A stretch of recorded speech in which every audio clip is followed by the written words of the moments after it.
business registrations, NGO registrations, trademark and patents, government, blah, blah, blah, blah. Stop sending bad cold sales emails. It's costing you hundreds of thousands of dollars and you're losing out on tons of potential clients for your business. In this video, I'm gonna blind react to some pretty bad cold sales emails, show you where they went wrong and how you can avoid some of their tragic mistakes. What is up, future masters of the cold email? My name's Harry. I help entrepreneurs, small business owners, and marketing agency owners learn how to do better marketing for their brands. I do this by helping teach you the marketing tips and tricks that I've learned from the past 7 years of being a professional digital marketer. Don't forget to subscribe to my channel and hit that bell and give me a thumbs up on this video if you want to learn how to improve your marketing. Also, check out my free ebook down below to learn from the top 10 most expensive mistakes that I made whenever I started my marketing and design agency. If you want to avoid screenshots of your cold emails that have been sent from being turned into YouTube videos, basically just like this one, then watch this video, watch me react, and learn from these people's mistakes. And this is my first reaction and read through. I have not seen any of these emails yet, so all original. Also, if you want me to react to your cold emails that you send to clients, send me a DM on @HarryStanley3 on Instagram. Without further ado, let's get into email number 1. Hi, editor. How are you?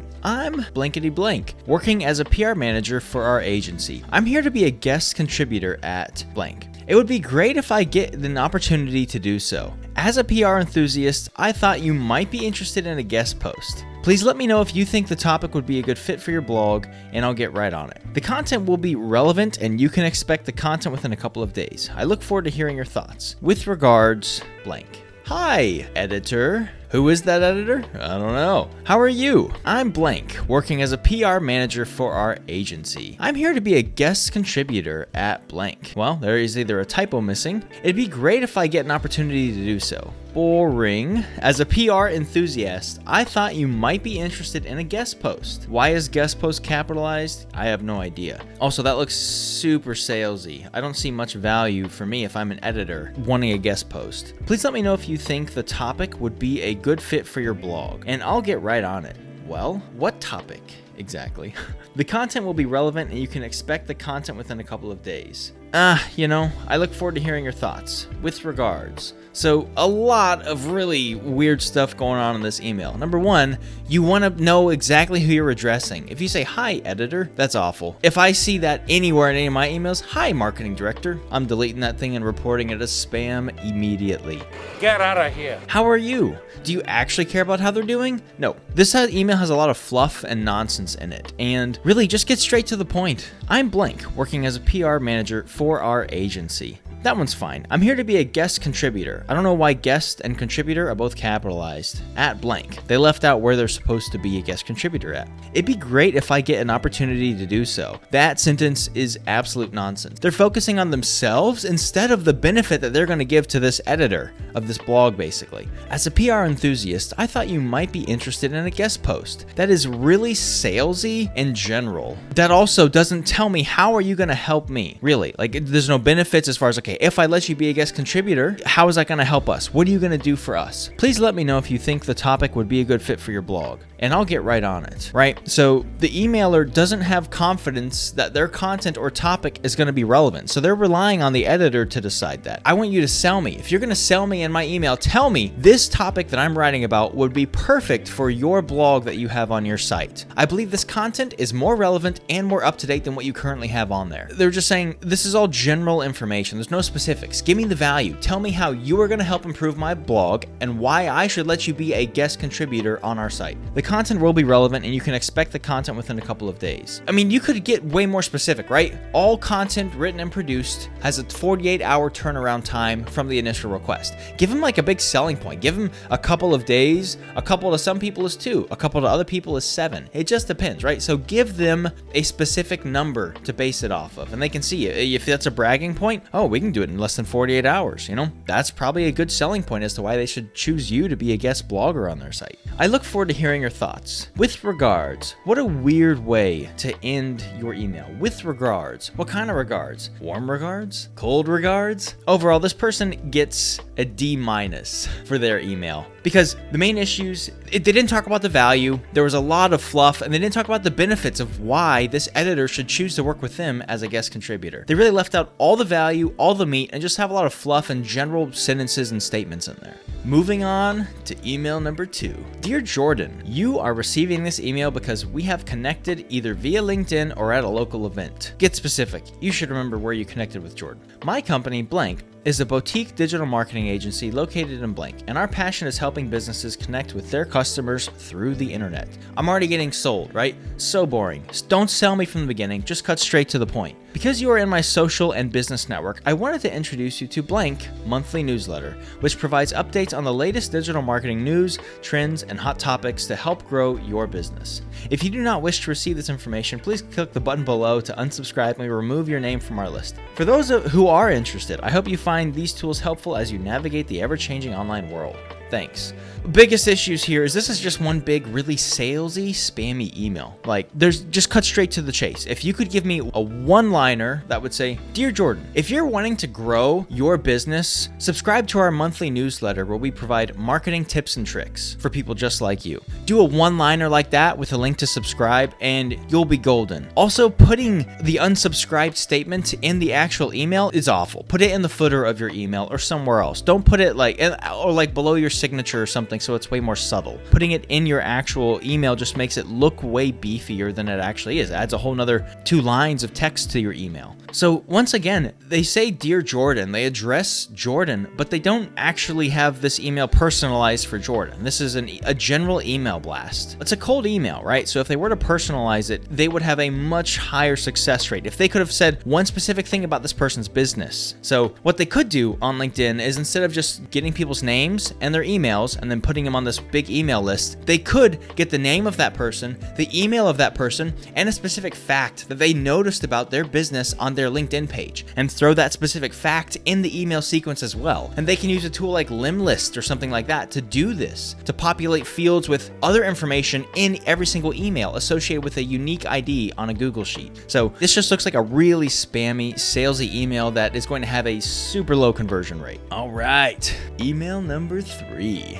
Hi, greetings. We have 2 greetings. We understand the value of your business and its requirement. What requirement? We are the top 25 consultant in Blank. We are working with a team of CA, CS, CPA US, and CA India specialists. I have no idea what that means. It's a one-shop solution for all CA services. What does CA stand for? I'm a business owner. I don't know what CA stands for. We are working with more than 70 professionals who are deals in, good English, business registrations, NGO registrations, trademark patents, government, blah, blah, blah, blah. Please feel free to let us know if you're looking for either of these services. Should be any of these services. So we got riddled with typos. This is a super general email. I don't even understand what all these abbreviations mean. I mean, certified public accountant, I know that's CPA, but I don't know if this is the same CPA. Maybe it is. It probably is. But this email just has a bunch of jargon in it. Technical jargon everywhere. The only time I ever click on a cold email is if it's a personal one that has some type of fact or detail to let me know this isn't just a bot or some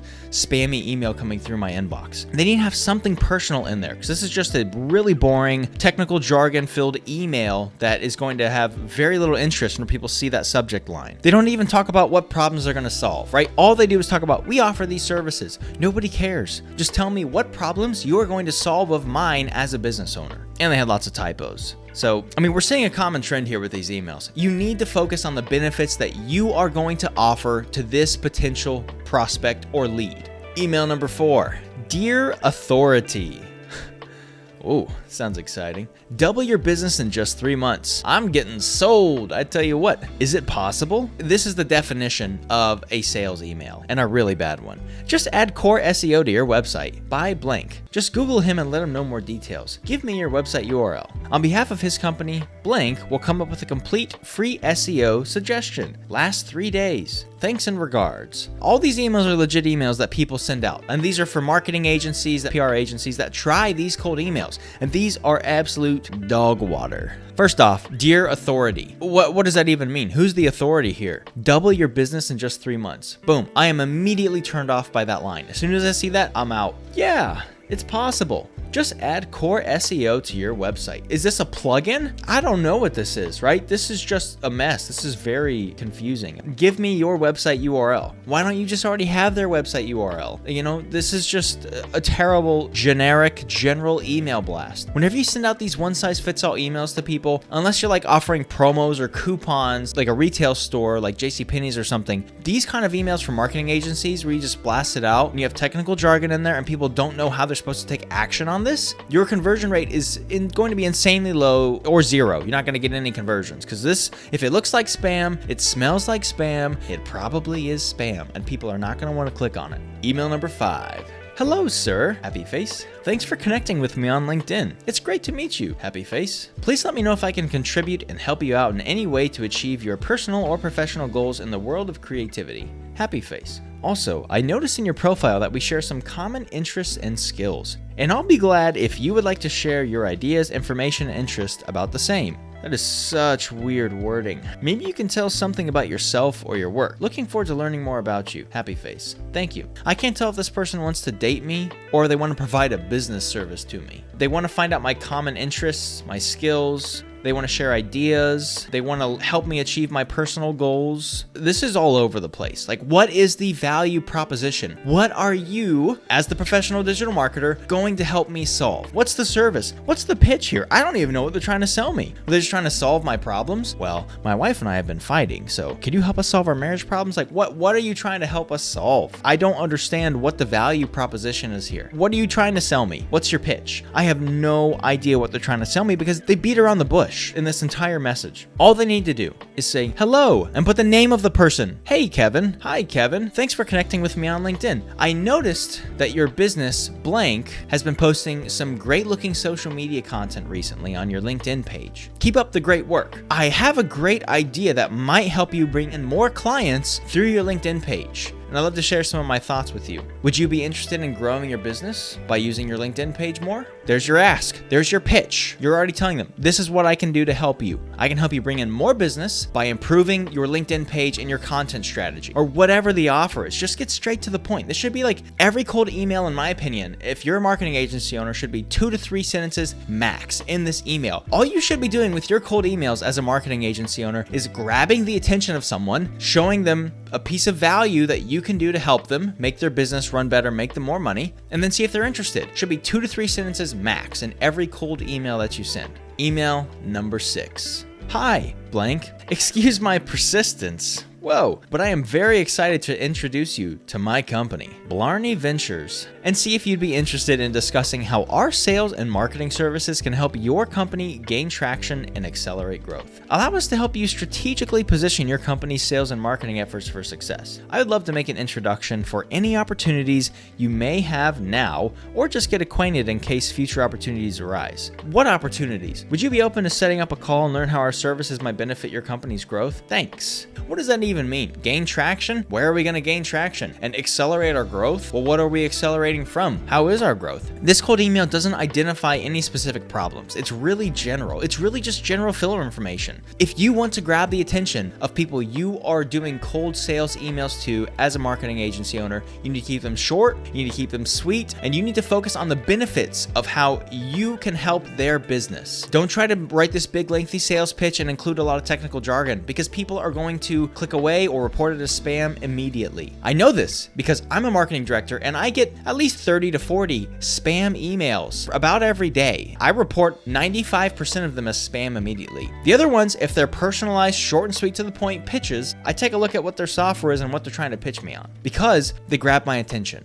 Moral of the story, do not send salesy, spammy emails that don't have any value in them. Offer some kind of value. Focus on the benefits that what you can do to solve their problem, whoever it is you're emailing. All right, guys, this pretty much wraps up my bad cold sales emails review for the day. I absolutely love giving my opinion on these because I used to send hundreds of these every week myself, and I know what it takes to have good email marketing as a marketing agency owner versus poor email marketing as a marketing agency owner. Hopefully, what we went over in this video will help you avoid a lot of the mistakes that these other marketing agency owners are making in their cold sales emails. Don't forget to hit that subscribe button and turn on that little bell so that way you get notified every time I release a new video that could help you do better marketing for your business. Follow me on Instagram at HarryStanley3 and DM me with any questions that you have. You can also DM me with any cold emails that you have, and I can react to them. I can give you my thoughts and evaluate them. Subscribe for more reactions, how-tos, and marketing tips. I'll see you in the next one. HarryStanley3